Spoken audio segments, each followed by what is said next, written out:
Hello বন্ধুরা, আমি একটা রেসিপি দেখাবো। দেখুন, করলা করলা ভাজি করবো। কীভাবে ভাজি করবো লাস্ট পর্যন্ত দেখুন। এখন আমার ফ্রাইপ্যান গরম হয়ে গেছে, আমি তেল দিয়ে ফেললাম।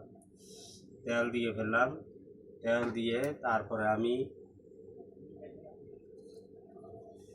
রেডি করি রসুন। তেল দিয়ে আমি কি লাগে রসুন। এখন আমি রসুনগুলা দিয়ে দিব, তারপরে পেঁয়াজ দিচ্ছি,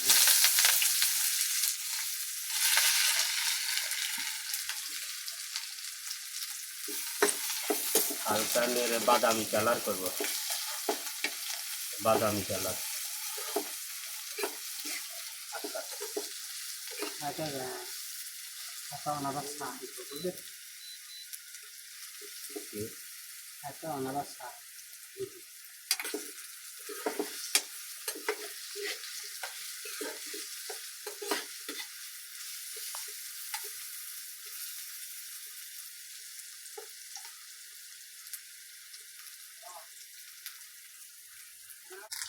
আমার এগুলো বাদামি কালার হয়ে গেছে। এখন আমি করলাগুলো ঢেলে দিব, করলাগুলো ঢেলে দিলাম,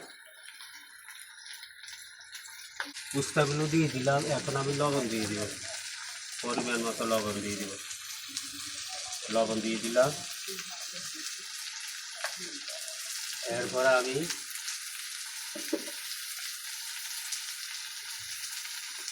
পরিমাণ মতো হলদি দিয়ে দিলাম, হলদি দিয়ে এগুলা নেড়ে চেড়ে এইভাবে নেড়ে চেড়ে দিব।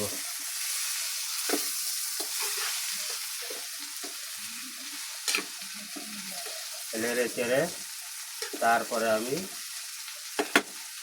ঢাকনা দিয়ে দিব। আধা ঘন্টা